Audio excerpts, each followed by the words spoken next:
Bonjour à tous, on se retrouve pour une nouvelle vidéo sur Unity.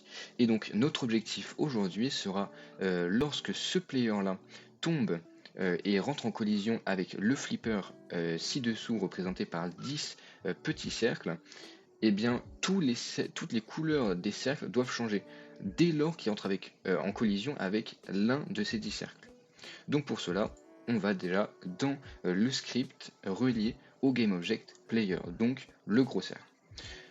Déjà, nous avons créé une méthode, donc onCollisionEnter2D, qui va nous permettre d'exécuter tout le code qu'on va mettre dedans lorsque donc notre GameObject rentre en collision. Donc la première chose à faire, c'est de créer une condition. Donc pour ça, on va faire un if. Donc lorsque notre GameObject rentre en collision avec un autre GameObject qui a comme tag, donc qu'on va comparer, donc circle, eh bien on va pouvoir exécuter donc pour changer de couleur que lorsqu'il entre en collision avec ces GameObjects et pas d'autres. Donc pour cela, on va donc déclarer et initialiser la variable qui va chercher les GameObjects.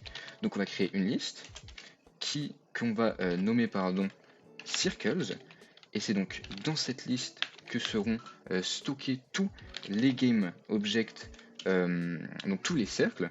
Donc pour ça on va utiliser la méthode find GameObject with tag, et on va prendre donc les tags qui leur sont donnés, qui sont donc, enfin leur tag c'est circle.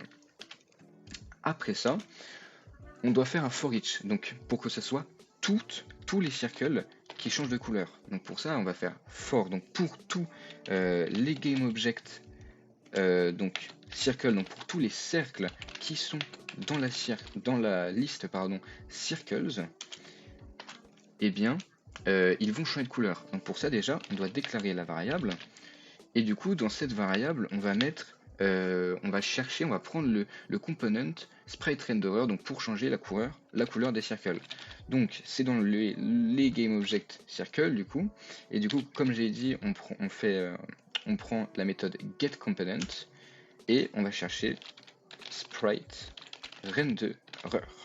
Et finalement du coup on va changer aléatoirement les couleurs. Donc pour ça on va prendre notre variable qu'on vient de créer, donc dans laquelle est stocké le component spriteRenderer, et nous ce qu'on veut changer c'est la couleur, donc color, et finalement on va créer une nouvelle couleur, donc qui sera une couleur aléatoire.